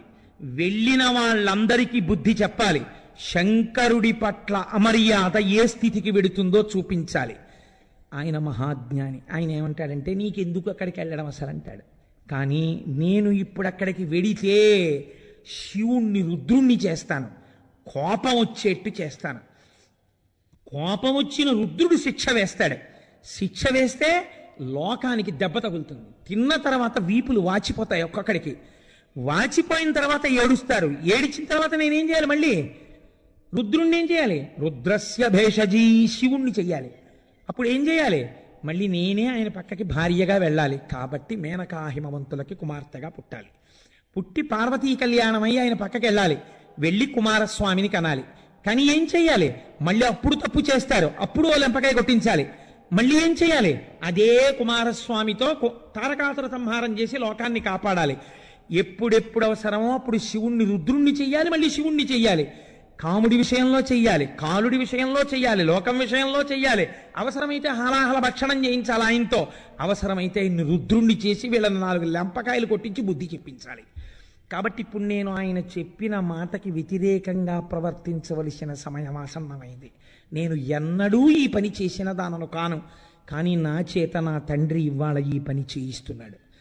కాబట్టి ఇప్పుడు దక్షుడు చేసినటువంటి పని, ఆయన యొక్క ఉన్మత్తత, ఆయన యొక్క మదం, ఆయన యొక్క అహంకారం ఏ స్థితికి వెళ్ళిందో చూడండి. అసలు లోకంలో ఎన్నడూ రెండని కాకుండా ఒకటిగా ఉండేటటువంటి పార్వతీ పరమేశ్వరుల యొక్క మనస్సులో పార్వతీదేవి ఇవాళ నేను శంకరుడి దగ్గరికి వెళ్ళినప్పుడు శంకరుడు చెప్పినటువంటి మాట కాదని వేరొక రకంగా ప్రవర్తించి లోకమునకు పాఠం చెప్పించడం కోసమని శంకరుడు వద్దన్నా పార్వతి చేసిందన్నా నేను పడవలసిన సమయం నాకు ఆసన్నమైంది ఈ ధూర్తుడి వలన. ఇది ఆయన దిక్కుమాలిన కోపం, దిక్కుమాలిన మదం ఇంత దూరం వెళ్ళిపోయింది. అందుకే ఒక వయస్సు వచ్చేసిన తర్వాత పట్టు విడుపు ఉండాలి. అందుకే మనం ఎప్పుడో మాట అంటాం, పట్టు విడుపు ఉండాలండి అంటాం. సనాతన ధర్మమునందు ఈ మాట చాలా గొప్పది. పట్టుకోవడం విడవడం కోసమే. నేను మాట తరచు చెప్తూ ఉంటాను. దూదిని కట్టవలసి వస్తే ఏం చేస్తారంటే ముందు దూదిని అంతటినీ తీసుకొచ్చి తాళ్లతో కడతారు. ఈ కట్టు ఎందుకో తెలుసా అండి? వదిలేయడానికి. ఈ దూది బేల్ తీసుకెళ్ళి మెషిన్ మీదకి ఎక్కిస్తారు. ఎక్కిస్తే మెషిన్ ఏం చేస్తుందంటే గట్టిగా నొక్కేస్తుంది. నొక్కేస్తే ఈ కట్టిన తాళ్ళు వదిలేస్తాయి. బాగా నొక్కేసింది కదండి. మరి ఇప్పుడు ఐరన్ బీడింగ్ వేసేస్తుంది. ఇలాగా వేసేసి నొక్కేస్తుంది. నొక్కేస్తే ఈ తాళ్ళు ఊడిపోతాయి. కానీ మిషన్ వేసినటువంటి ఆ నొక్కినటువంటి ఆ ఇనప బీడింగు చాలా గట్టిగా పట్టుకుంటుంది. ఇప్పుడు అలా బేల్స్ వెళ్ళిపోతాయి. వెళ్ళిపోయిన తర్వాత కాటన్ బేల్ వచ్చిందంటారు, పత్తి వస్తుంది. ఇప్పుడు ఈ బేల్ అలా ఉండిపోతే అది అలా ఉండిపోయింది అనుకోండి, కట్టు దూది పనికిరాదు. కాబట్టి ఇప్పుడు ఏం చేస్తారంటే ఓ గుణపాన్ని దూర్చి ఒక 10 మంది కలిసి ఇటువైపు కూర్చుని ఎత్తుతారు. ఎత్తితే కొంచెం ఆ బీడింగ్ ఇలా పైకి లేస్తుంది. లేచిన తర్వాత వేరొక గుణపం పెట్టి కొడతారు. కొట్టరి పట్టని పగిలిపోయి వదిలేస్తుంది. వదిలేస్తే అప్పుడు మళ్ళీ ఇంత గట్టిగా కట్టిన కట్టు వదిలేసి ఈ దూదితో వస్త్రం చేస్తారు. ఈ వస్త్రం ఏం చేస్తారు? మళ్ళీ కట్టుకుంటారు. కట్టుకున్న వస్త్రం ఏం చేస్తారు? మళ్ళీ వదులుతారు. పట్టు విడుపు, పట్టు విడుపు, పట్టు విడుపు. ఇందులో లోకం ఉంది. అలా పట్టు విడుపు ఉంటేనే ప్రయోజనం సిద్ధిస్తోంది. నువ్వు ఒకరి మెడలో తాళి కట్టు, ఆవిడ చేయి పట్టు, ధర్మానువర్తి అయి నడు, వైరాగ్యము చేత మళ్ళీ విడిచిపెట్టు, కలిసే ఉన్న వైరాగ్య భావన చేత లేనట్టు ఉండు, దేన్ని పట్టాలో ఈశ్వరుడి పాదములు పట్టు, ఆ ఈశ్వరుడితో కలిసిపోయి ఈశ్వరుడి కింద అభిన్నంగా అయిపో అని మనకి లోకంలో పట్టు విడుపు అన్న విషయాల్ని నేర్పించింది శాస్త్రం. కాబట్టి చూడండి, ఈ పట్టు విడుపు అన్నది వయస్సుతో పాటు అలవాటు కాకపోతే ప్రమాదకరమైపోతుంది జీవితం. ఇది లేదు దక్ష ప్రజాపతి దగ్గర, అర్థం లేని క్రోధం. కాబట్టి ఇప్పుడు అది ఎక్కడి వరకు వెళ్ళిపోయింది? కూతురుకి అల్లుడికి మధ్య భేదం వచ్చేట్టు జరిగింది. ఇది లోకమునకంతటికి శిక్ష పడిపోతుంది. ఇప్పుడు అలా లోకమునకంతా శిక్ష పడిపోయేటటువంటి స్థితి ఏర్పడుతోంది. ఈ స్థితిలో అమ్మవారు బయలుదేరి శంకరుడి దగ్గరికి వెడుతోంది. వెళ్ళి విభేదించాలని మనసులో అనుకుంది కదండి తల్లి. అనుకోగానే ఆవిడ అడుగులు తడబడతాయి. పూర్వం ఎన్నడూ చెయ్యనటువంటి పని చెయ్యవలసి వస్తోంది. వడవడ వడుకుచు నుడుగుచు చెడిముడి వైమునుంది కలగి చింతాకులయై వెడగుదనంబున నిలుచుచొకడు వాడిన పువ్వు భంగి కాంతి తొరంగెన్. ఆ తల్లి వడవడ వడుకుచు, తానేదో తప్పు చేసిందాన్లా. ఎందుకని ఇవాళ శివుడు చెప్పిన మాట కాదనవలసి వస్తోంది, భర్త మాట కాదంటోంది. ఆవిడ వణుకుతూ చిడిముడిమయి నుండి కలగి చింతాకులయ్యి, మనస్సులో రకరకాల ఆలోచనలతో చింత పొందినది అయి వెడగుదనంబున నిలుచుచు అడుగులేస్తూ మళ్ళీ ఆగి, బాబోయ్ దీనివల్ల ఇలాంటి ఉపద్రవం వస్తుందేమో, ఇలా చేయనా అలా చేయనా అని ఆలోచన చేస్తూ కడు వాడిన పువ్వు భంగి కాంతి తొరంగెన్. వాడిపోయిన పువ్వులా అయిపోయిందిట అమ్మవారి ముఖం. పెదవులు తడుపుచు గొంకుచు అదరుచు బెగడుచును అడుగు లల్లల్లన ఇడుచున్ వదనము వంచుచు అడగుచు తుది నాలుక తొట్టు పడగ తొయ్యలివగతో. ఏ తల్లి ఒక్కసారి షహబాష్ అంటే సరస్వతీదేవి ఇంకా వీణ కచేరీ చేయలేదో అలాంటి తల్లికి నోట మాట రాలేదు ఇవాళ శివుడి దగ్గరికి వెళ్ళి. ఎందుకని? తానొకటని ఆయన ఒకటంటే కాదని అనవలసి వస్తోంది. పెదవుల తడుపుచు ఆ మాట మాట్లాడలేక చర్చ మొదలు పెట్టడానికి పెదవులు తడుపుకోవలసి వచ్చిందిట. గొంకుచు భయపడుతూ లోకమునకు ఆదర్శవంతమైన జీవితాన్ని చేర్పినటువంటి నేను ఇవాళ విభేదించవలసి వస్తోంది శంకరుడితో. మనసులో గొంకుతూ అదురుచు బెగడుచు అడుగుచు అడుగులు అల్లల్లన విడుచుచు ఏ తల్లి నడకలు చూసి హంసలు నడకలు నేర్చుకుంటాయో అటువంటి తల్లి అడుగులు అటు ఇటు పడిపోతూ వదనము ఉంచుచు తలెత్తి చూడలేక శంకరుణ్ణి సిగ్గుతో తలంచుకుని అడగుచు అణిగిపోయి అయ్యో ఇవాళ నేను మాట కాదనవలసి వస్తోంది అని బెంగ పెట్టుకుని బహుశः లోకానికి పాఠం నేర్పడానికి ఈ రూపంతో నేను ఈయన్ని చూడడం ఇదే చిట్ట చివరిసారవుతుంది అని బెంగ పెట్టుకుని తుది నాలుక తొట్టుపడగా, నాలుక చివర వెళ్ళి నొక్కితే కదండి అక్షరాలు వస్తాయి, అందుకని తుది నాలుక తొట్టుపడగా అక్షరాలు సరిగ్గా పడలేదట. ఎవరా తల్లి? ఆ తల్లి సర్వవర్ణాత్మిక, సర్వయంత్రాత్మిక, సర్వమంత్రాత్మిక, సర్వశబ్దాత్మిక అని కాళిదాసు చేత స్తోత్రం చేయబడిన తల్లి దిక్కుమాలిన దక్షుడు చేసిన పనికి ఇవాళ చాలుక చివర తడబడింది ఆ తల్లికి. వాడు చేసిన పాపానికి నిష్కృతుందండి నిజంగా దక్షుడి పనికి. అందుకే శంకరుడు అటువంటి శిక్ష వేశాడు. రేపు అర్థం పర్థం లేని క్రోధం జీవితాంతం పట్టే పగలు, ఆ తర్వాత నువ్వు కుండల కొద్దీ కన్నీళ్లు కార్చడానికి పనికొస్తాయేమో కానీ నీ వంశాన్ని దిద్దుకోవడానికి పనికిరావు. లేనిపోని ఉపద్రవాలు తెచ్చుకోవడానికి పనికొస్తాయి. చెప్పేస్తోంది దక్షుడి యొక్క వృత్తాంతం. కథని కథగానే స్వీకరించండు సుమా. తుది నాలుక తొట్టుపడగ తొయ్యలివగతో, ఆ నాలుక యొక్క చివరి భాగం తొట్టుపడిపోతూ ఉండగా తల్లి శంకరుడి దగ్గరికి వెళ్ళి నిలబడింది. మాట్లాడేటప్పుడు ముందు ఆయన్ని మభ్యపెట్టే ప్రయత్నం చెయ్యదు. మహాతల్లి ఆవిడ, మహాపతివ్రత. తన కడుపులో బాధంతా తన భర్తకి జరిగిన అమర్యాదకి. కాబట్టి ఆవిడంది, కరకంఠ మిమ్ము పిలవక తెరగించుకలేక మిమ్ము తెలియక దక్షుండరిబురి యాగము చేయుచు మెరయుచునున్నాడు రాజమిహిరగ్నక్ష. తండ్రి మహానుభావ శంకర, మిమ్మల్ని పిలవలేదు, మీకు కనీసం చెప్పలేదు, మీరెవరో తెలుసుకోలేదు. తెలుసుకోకుండా తన తండ్రిని పిలవలేదు, మా నాన్నగారం లేదు, పేరు పెట్టి పిలిచి. ఒక కూతురు తండ్రిని పేరు పెట్టి పిలిచింది అనుకోండి, అంతకన్నా అమర్యాద ఇంకోట్లేదు. పెద్దల సమక్షంలో, భర్త సమక్షంలో వెళ్ళి ఆ కోటేశ్వరరావా అండి అందనుకోండి నా కూతురు, ఆనాడు నేను బతికి చచ్చిపోయిన వాడితో సమానం. ఎందుకని? అంత అమర్యాద ఏదో జరిగిందనమాట నా నడువడిలో. మా నాన్నగారనే నా కూతురు జీవితాంతం, నా జీవితాంతం అనాలి అంటే నేను మర్యాదతో కూడిన నడువడి ఉన్నవాడనని గుర్తు. కాబట్టి పార్వతీదేవి ఒక అనరాని మాట అనేసింది. ఇప్పుడు ఆ దక్షుడు అంది పేరు పెట్టి పిలిచింది. వాడు మర్యాదాతిక్రమణం చేశాడు. మీకు చెప్పకుండా యాగం చేస్తున్నాడు, మీరు లేని యాగం చేస్తున్నాడు, మీకు హమిస్సులు లేని యాగం చేస్తున్నాడు. నాథ, అయితే చిత్రం ఏమిటో తెలుసా? ఇందుకు నేను ఎడుతున్నది ఈ లోకానికి అంతటికీ బుద్ధి చెప్పాలి. చెప్పవలసిన వాళ్ళు చెప్పకుండా వెళ్ళారు కాబట్టి వీళ్ళందరికీ శిక్ష వేయడానికి నేను ఎడుతున్నాను శక్తి రూపంగా. ఇది పైకి చెప్పదు, ఎంత అందంగా చెప్తోందో చూడండి. శచీమన కమలనాథుడు, కిన్నెరనాథుడు, రమానాథుడు, భారతీ హృదయనాథుడు, పంకజనాథుడు, జగన్నాథ దురాత్మనోమునకు నందము పొందుచుబోయినారు. ఉమానాథ, సురాధినాథ, దిననాథ, భుజంగమనాథ వందిత. ఎంతమందికి తన భర్తనాథుడో చెప్పుకుని పొంగిపోతోంది ఆవిడ. మా నాన్నకి తెలియదేమో నువ్వెంత గొప్పవాడివో, నాకు తెలుసు తండ్రి నువ్వెంతటి వాడివో. ఇది ఒక భర్తకి సత్కారం. తన భార్య మనస్సులో ఇంతటి స్థానాన్ని ఒక భర్త పొందడం కన్నా సమ్మానం ఏముందండి? లోకము చేత ఎంత పూజింపబడినా మీరెంత అన్న భార్య కొంచెం కష్టమే కదా భర్తకి.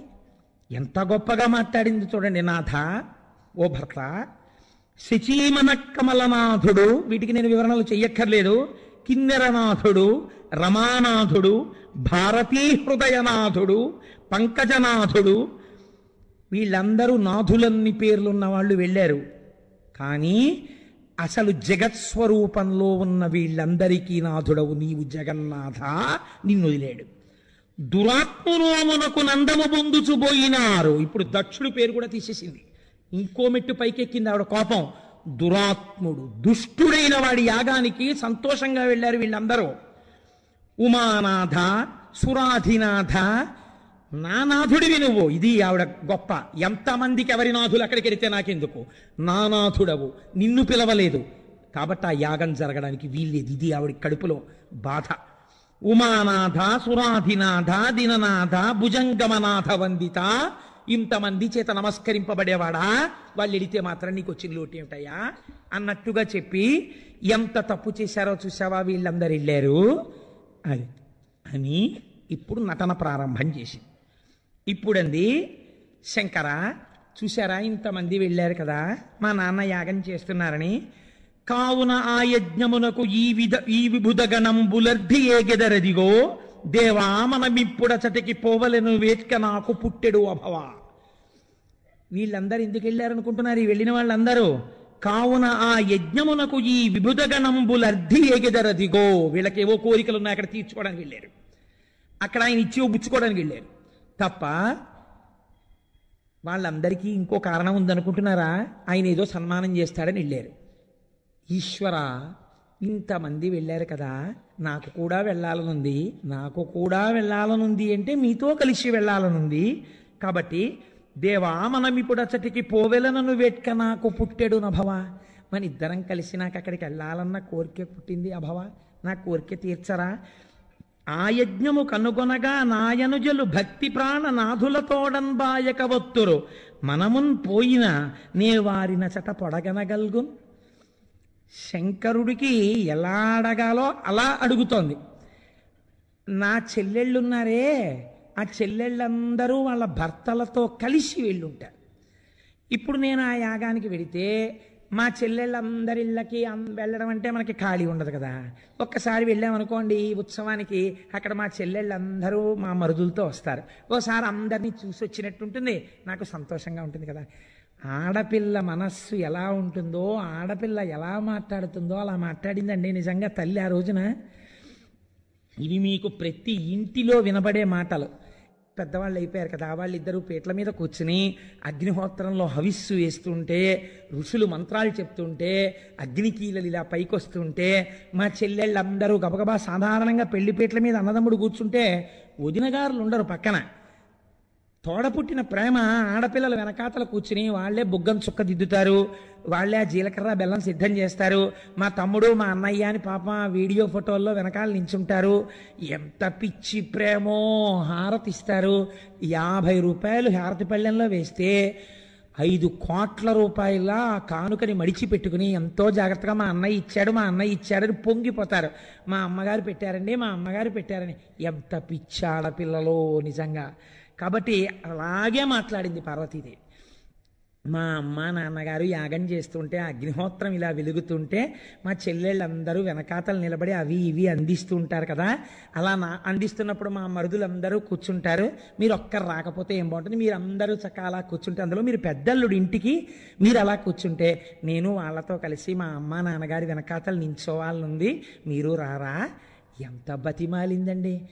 ఏ ధూర్తుడి చేష్టితం వల్ల వచ్చిందండి ఈ అగత్యం. వాడొక్క మాట, ఒక్క పిలుపు. ఇవాల్టికి ఇలాంటి పాషాణ హృదయాలు లోకంలో ఉన్నాయి. ఏమి క్రోధాలో, ఎప్పుడో జరిగిన విషయాలు చెప్తారు. చెప్పి కూతుర్ని అల్లుడిని పిలవరు, వాళ్ళని వదిలేసామండి, వాళ్ళని పిలవమండి. నీ సంస్కారం బయటపడింది. కూతురు అల్లుడు పసిపిల్లలు, వాళ్ళ మీద నీ కోపం ఏమిటి? వాళ్ళకి బుద్ధి చెప్పాలి. నీ కర్తవ్యనిష్ట నీకు ఉండాలి. నీ కర్తవ్యనిష్ట ఏమైపోయింది? బూడిదలో పడిపోయిందా? కాబట్టి నాకు వెళ్ళాలనుంది రారా అని అడిగింది ఆవిడ. అడుగుతూ నాకు చాలా ఆశ్చర్యకరంగా అనిపించేటటువంటి పద్యం అండి పార్వతీదేవిది. నిజంగా నాకు ఈ పద్యం చదువుతున్నప్పుడు ఎన్నోసార్లు, నేను గొప్పకి చెప్పుకోవట్లేదు, మీరు నమ్మండి నమ్మకపోండి, నా కళ్ళ నీరు చిప్పిల్లింది ఈ పద్యం చదివేటప్పుడు. ఎలా మాట్లాడిందిరా ఆవిడ అని. ఆవిడ తన కంటి చూపు యొక్క చివరి చేత లోకములనన్నింటినీ పాలించగలిగిన తల్లి. ఉన్మేష నిమిషోత్పన్న విపన్న భువనావళి, కనురెప్ప మూస్తే లోకాలను లయం చెయ్యగలిగిన తల్లి. ఎంత గొప్పదైనా పుట్టింటికొచ్చిన ఆడపిల్ల ఏం కోరుకుంటుందో చెప్పింది చూడండి. జనకుని ముఖమున కర్ధింజన నీతో బరిబర్హ సన్నికముల చేదనరిన భూషణముల గైకొన వేట్క జనించే ఈశా కుజన వినాశ. మీతో కలిసి నేను వెళ్ళినప్పుడు మఖం అంటే ఆ యాగం అంతా అయిపోయిన తర్వాత బట్టలు పెట్టేటప్పుడు ముందు పూజనీయులు ఇంటికి కూతురు అల్లుడు కనుక వాళ్ళని గౌరవించాలి. కూతుర్ని అల్లుడిని, అందులో మీరు పెద్ద అల్లుడు కదా, నేను పెద్ద కూతుర్ని కదా, మన ఇద్దరిని కూర్చోపెట్టి నాకు మా నాన్నగారు చీర పెట్టి మీకో పంచి పెట్టి మన ఇద్దరికి కానుకలు ఇస్తుంటే మనం ఆ కానుక ఇలా పుచ్చుకున్నప్పుడు ఎంతో సంతోషం పొందాలని నాకు మనస్సులో ఉంది. ఏమి ఆశ్చర్యకరమైన విషయం అండి. ఇంతటి పార్వతీదేవి కూడా ఒకరికి పుత్రికగా పుడితే అలా సత్కరింపబడాలని కోరుకుందా అమ్మ. అందుకని మీరు నాతో రారా, ముదమున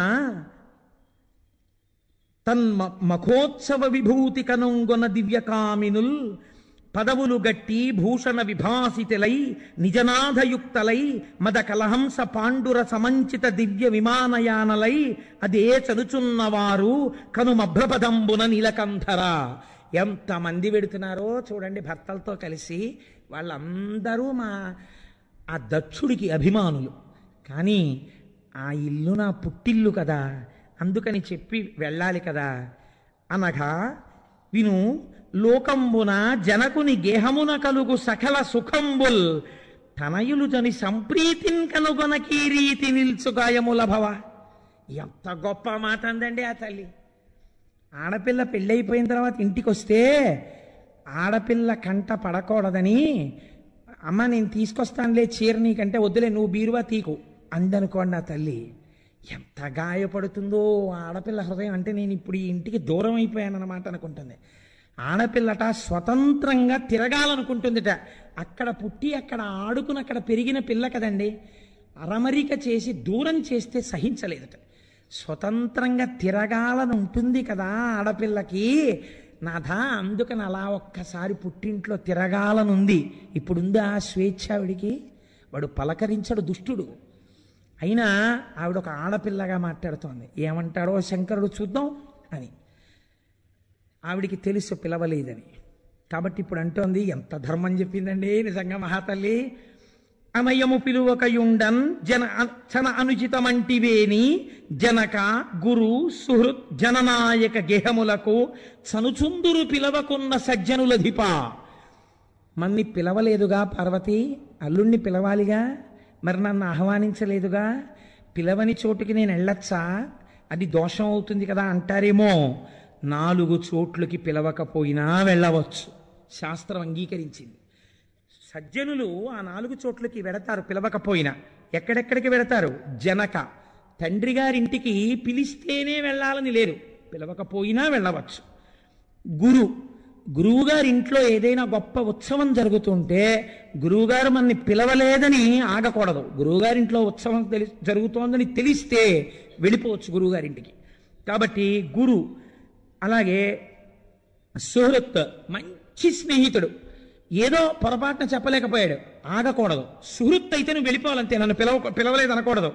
అలాగే జననాయక, రాజుగారింట్లో, రాజ్యమేలే రాజుగారింట్లో ఉత్సవం జరుగుతోంది, నిన్ను పిలవక్కర్లేదు, వెళ్ళవచ్చు. జననాయక గేహములకు చనుచుందురు పిలువకున్న సజ్జనులధిప. పిలవకపోయినా వెళ్ళిన వాడెవడో వాడు సజ్జనుడు. నన్ను పిలవలేదండి నేను వెళ్ళలేదన్నవాడు దుర్జనుడు. కాబట్టి వెళ్ళాలి, కాబట్టి వెళ్ళచ్చు, దోషం లేదు. పిలవలేదు అని మీరు పట్టించుకోవక్కర్లేదేమో, ఆలోచించండి అంది. అంటే శంకరుడు ఒక చిరునవ్వు నవ్వి అన్నాడు, మహానుభావుడు కదండి, ఏమి సంవాదం అండి ఇద్దరిది నిజంగా. ఆయన అన్నాడు, కళ్యాణి నీ మాట కడు నొప్పు బంధువుల్ పిలువకుండినను సంప్రీతి తనుదురంటివి, అది లెస్స. అయినను దేహాభిమాన మదమున అమర్షమునను కడగి ఆరోపిత ఘన కోప దృష్టులు కారేని పోదగు. కాని వినుము, వినుత విద్యా తపో విత్త వయో రూప కులములు సుజనులకును గుణంబులు.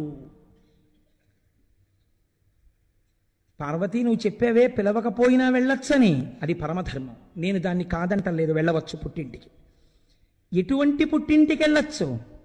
నిజంగా మరిచిపోతే, హఠాత్తుగా శుభకార్యం జరుగుతూ పిలవలేకపోతే వెళ్ళవచ్చు. మీ నాన్న కావాలనే మనని పిలవలేదు.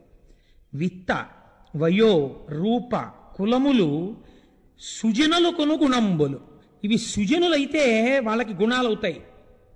ఆయన రెండో విషయాన్ని ప్రస్తావన చెయ్యకుండా ఊరుకున్నాడు. మామగారిని ఎంత గౌరవించాడో చూడండి. దుర్జనులకు గర్వకారణములవుతాయి. ఎందుకో తెలుసా?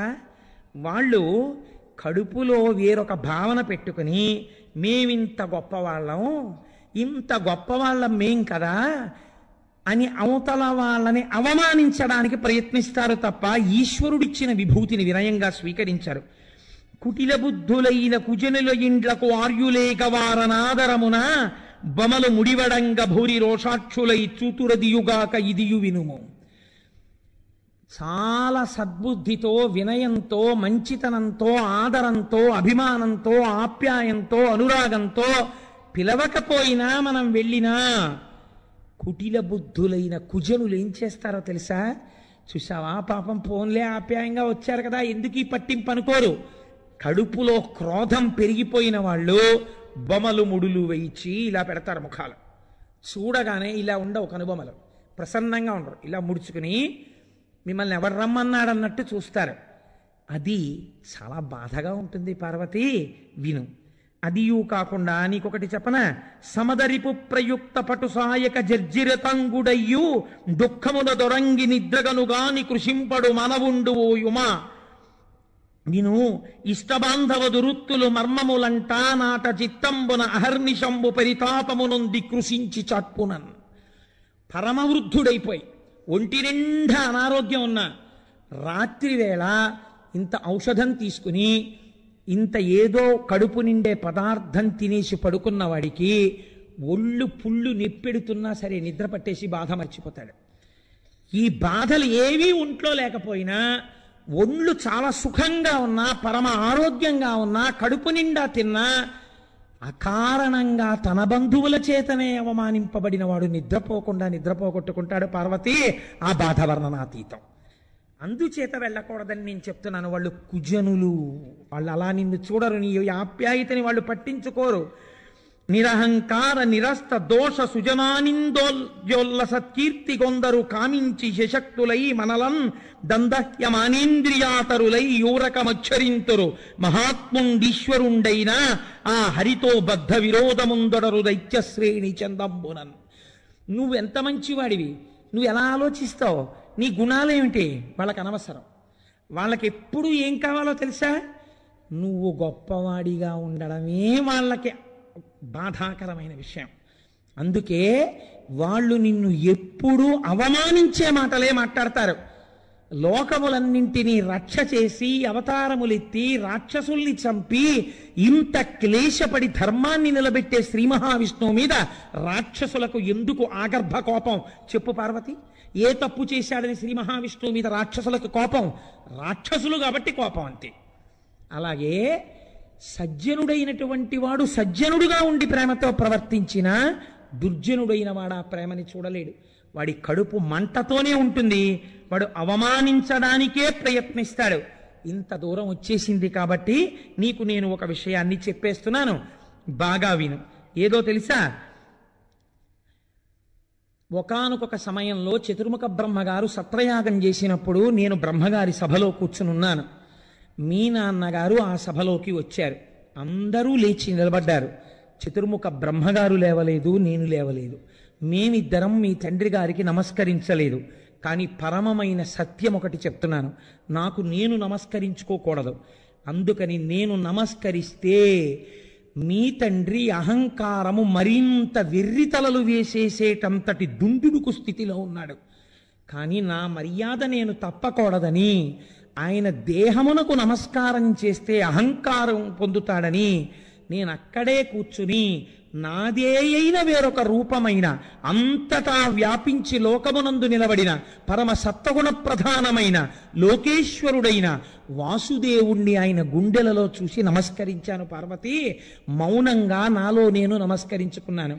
మీ నాన్నకి ఇది అక్కర్లేదు, తనకి నమస్కరించాలి. ఈ అహంకారం హద్దు లేకుండా పెరిగిపోయింది తప్ప ఆనాడు నువ్వు ఎందుకు నమస్కరించలేదని కూడా నన్ను అడగలేదు. నా దగ్గర తెలుసుకోవాలని తాపత్రయపడలేదు. నేను నీకు చెప్పలేదు. అది ఇవాళ ఈ స్థితికి వెలిగిపోయింది. నేను నీకొక్క రహస్యం చెప్తున్నాను, నువ్వు బాగా విను. పుట్టినటువంటి పిల్లలందరిలోనూ మీ తండ్రికి నువ్వంటే చాలా ఇష్టం అయి ఉండొచ్చు, పెద్ద పిల్లవి కాబట్టి. కానీ ఇవాళ నువ్వు పుట్టింటికి వెళ్ళినప్పుడు మీ నాన్నకి నీ మీద ప్రేమ ఉండదు. కారణం ఏమిటో తెలుసా? ఒక్కటే కారణం, నీవు నా భార్య అవడమే. నేను నమస్కరించలేదు, ఇదొక్కటే పెట్టుకున్నాడు ఆయన తప్ప. అసలు ఏ కారణానికి ఇలా జరిగిందన్నది ఆయన ఆలోచించలేదు. ఆయన చెప్పుకోలేదు శివుడు కాబట్టి. త్రిమూర్తులలో ఒకడైన శంకరుడు తనకి నమస్కరించాలని కోరుకోవడం ఏమిటండి? అర్థం ఉందా అసలు? ఏమైనా తన ప్రజాపతిత్యం ఏమైపోయింది? ఆ పాట ఆలోచన రావక్కర్లేదు. కాబట్టి పార్వతి, ఇప్పుడు కక్ష మీద ఉన్నాడు మీ తండ్రి. నీవు మీ తండ్రికి వినుముత్కృష్టుండగు దక్షునికి తనూభవలలోన కూరిమి సుతవైనను నా సంబంధమున జనకునిచే పూజబడయు చాలవు తరుణి. నాకు నువ్వు భార్యవైన కారణం చేత మీ తండ్రి నిన్ను పూజించడు. నువ్వు వెళ్ళగానే బొమలు ముడివేస్తాడు, నీ మనస్సు ఖేదపడేటట్టు మాట్లాడతాడు. కాబట్టి నా మటుకు నేనుగా నీకు చెప్పే విషయము నీవు వెళ్ళవద్దు. ఆ తరువాత నువ్వు నిద్రపోలేవు, చాలా బాధపడతావు. నేను ఉన్నమాట నీకు చెప్పాను, వెళ్ళవద్దు అని. ఆవిడంది, నేను వెళ్ళాలనుకుంటున్నాను. ఆవిడ ముందే అనుకుంది కదండి. ఇప్పుడు ఎందుకని? లోకస్య భేషజీ, వెళ్ళిన వాళ్ళ వీపు వాయాలి. అందుకని ఇప్పుడు ఆవిడ నేను వెడతాను. శంకరుడిది చమత్కారమైన ధోరణి. ఆయనకి అవమానము ఇంకొకటి ఎందుకుంటాయండి? అంటే నన్ను పిలవకపోయినా నేను ఇన్ని చెప్పినా నువ్వు వెళ్ళిపోతావా? అయితే వెళ్ళిపోయి ఇంకా నువ్వు ఇక్కడికి రావక్కర్లేదు అనలేదు ఆయన. అలా అంటే ఆయన ద్వంద్వములకు లొంగిపోయినవాడు. తను చెప్పడమే చెప్తాడు. చెప్పడమే నా ధర్మం, వినకపోతే నీ కర్మం. అది ఆయన సిద్ధాంతం. కాబట్టి ఇప్పుడు ఆయన ఏం చేశాడు? నేను చెప్పవలసింది చెప్పాను పార్వతి, నువ్వు వెడతానంటున్నావు, సంతోషం, తప్పకుండా వెళ్ళిరా. ఇప్పుడు ఆ తల్లి గబగబా బయలుదేరి అక్కడ నుంచి బయలుదేరి వెడుతోంది. కానీ వెడుతోంది కానీ ఆవిడ ఎలా వెడుతోందో తెలుసా అండి? సతి సుహృద్దర్శనేచ్ఛా ప్రతికూల దుఃఖ స్వాంతయగుచు సంగములు వడక అందంద దొరగడు అశ్రుపూరంబులు గండభాగంబుల గడలు కొనగా ఉన్నత స్తనమండలోపరిహారముల్ వేడి నిట్టూర్పులు వెచ్చగంద అతి శోక రోషాకులత్యంత దోదూయమానమై హృదయంబు మలగుచుండ. ఆ తల్లి బయలుదేరింది. ఆవిడ కన్నులంబట కారిపోతున్న నీళ్లు చెక్కిళ్ల మించి ఇలా జారి చుక్కలుగా పడుతున్నాయిట. ఆవిడ వేడి నిట్టూర్పులకి మెడలో వేసుకున్నటువంటి హారములు వేడెక్కిపోతున్నాయిట. ఎందుకని? ఆవిడికి తెలుసు, ఈ రూపంతో ఈ అవతారంతో నా భర్త పక్క నుంచి నేను వెళ్ళిపోతున్నటువంటి ఆఖరి నడక. ఇంకా సతిగా దేహం విడిచిపెట్టవలసి వస్తుంది, లోకమును శిక్షించవలసి వస్తోంది, నా బిడ్డల్ని మార్గంలో పెట్టవలసి వస్తోంది, వాళ్ళకి శిక్ష వేయవలసి వస్తోంది. అసలు ఎన్నడూ ఆయన మాట దాటకుండా స్వాధీన వల్లభ అని పేరున్న నేను ఇన్నాళ్ల తర్వాత ఈ దుష్టుడి వలన ఆయన మాట కాదని వెళ్ళవలసి వస్తోంది. కన్నుల నీరు కారుస్తూ తల్లి బయలుదేరిందిట. అలా బయలుదేరినటువంటి తల్లికి పుట్టింటికి వెళ్ళేటప్పుడు మంచి పట్టుబట్టలు పట్టుకెడదాం, ఏ రోజు ఏం కట్టుకుందాం, యాగం చేసినప్పుడు పొద్దున్నేమో ఈ చీర కట్టుకుని, ఏమండి ఈ సెట్ ఏదో పెట్టుకుంటాను, ఈ గాజులు వేసుకుంటాను, ఈ మ్యాచింగ్ బాగుంటుందా, అబ్బా మీరు ఏం పట్టించుకోరటి, వినండి ఒకసారి ఈ చీర కట్టుకున్నా ఈ చీర కట్టుకున్నా ఈ చీర కట్టుకున్నా అంటే ఆయన మోహం, ఆయనకి అంత పెద్ద జ్ఞానం లేదు. అప్పుడు ఒక్కటే మాట, తెలివైన మాట ఏమంటాడు? నీ మోహం నువ్వు కట్టుకోవడం ఏమిటే, ఈ చీరలన్నీ ఆ చీరల కందం వస్తుంది, నువ్వు కట్టుకుంటే ఏదైనా కట్టుకో. ఇప్పుడు ఆవిడే పెట్టేసుకుంటుంది సంతోషపడిపోయి. అలా చక్కగా తప్పుకుంటాడు ఆయన కదండి. అందుకని భర్తతో కలిసి సంతోషంగా వెడుతుంటే ఇలాంటి మాటలు ఉండుండేవి. కాబట్టి ఇప్పుడు ఆవిడకి ఆభరణాల మీద కానీ, పట్టుకెళ్ళవలసిన పట్టుపుట్టాల మీద కానీ, ఒంటికి రాసుకోవలసిన అంగరాగముల గురించి కానీ ఆలోచన లేదు. నేను ఇలా వెళ్ళొచ్చా అని ఆలోచన లేదు. అలాగే కళ్ళు తుడుచుకుంటూ విమానం ఎక్కి వెళ్ళిపోతుంటే చూడలేకపోయారు ప్రమథగణాలు. ఏమి మా తల్లి ఇలా వెళ్ళడమా అని మానిని చనుచుండ మణిమన్మదాది సహస్ర సంఖ్యాత రుద్రానుచరులు యక్షులు నిర్భయులై వృషభేంద్రుని మున్నిడుకొనుచు సమ్ముదిత దాల్చు కందు కాంబుజ సారికా తాళ వృంత దర్పణ ధవలాత పత్ర ప్రసూన మాలికా సవర్ణ మణి విభూషణ ఘనసార కస్తూరికా చందనాది వస్తువులు కొంచు నీగి శర్వాణిక దిశి శంఖ దుందుభి వేణు నిస్వనములొప్ప మానితంబైన వృషభేంద్ర యానజేసి యజ్ఞ భూమర్గులయ్యర్ది అరిగి. అయ్యో ఇదేమిటి అమ్మవారు ఇలా పెడుతోందని నందీశ్వరుణ్ణి తీసుకెళ్లి ముందు పెట్టి కొన్ని కోట్ల ప్రమదగణాలు పక్కన నిలబడి ఘంటారావాలు చేస్తూ వేణునాదాలు చేస్తూ అమ్మవారు కట్టుకోవలసినటువంటి సరిగంచు పట్టు చీరలు బోలెడన్ని విమానాల్లో పెట్టి అమ్మవారు పెట్టుకునే కస్తూరి బొట్లు, అమ్మవారు ఒంటికి రాసుకునేటటువంటి అంగరాగములు, అమ్మవారు వాడకుండా పెట్టుకునేటటువంటి పుష్పాలు, అమ్మవారు ధరించేటటువంటి అనేక హారములు, నగలు, పెట్లు అన్నీ చేర్చి సంతోషంగా జయహో జయహో. సాక్షాత్తు సతీదేవి దక్షయజ్ఞానికి ఎడుతోంది, తండ్రి గారింటికి ఎడుతోంది, పుట్టింటికి ఎడుతోందని వాళ్ళందరూ వెళ్ళినట్టు వెళ్ళాలంటే మా అమ్మగారు వెడుతున్నారంటే ఎంత వైభవంగా వెళ్ళాలని ఇంతమంది పక్కన చేరి ఇన్నిటితో సంతోషంగా అందరూ కలిసి దక్షయజ్ఞానికి మంగళప్రదంగా బయలుదేరారు. ఇప్పుడు దక్షయజ్ఞం చెప్తే శివరాత్రి అయిపోతుంది కనుక రేపటి రోజున దక్షయజ్ఞం గురించి మాట్లాడతాను.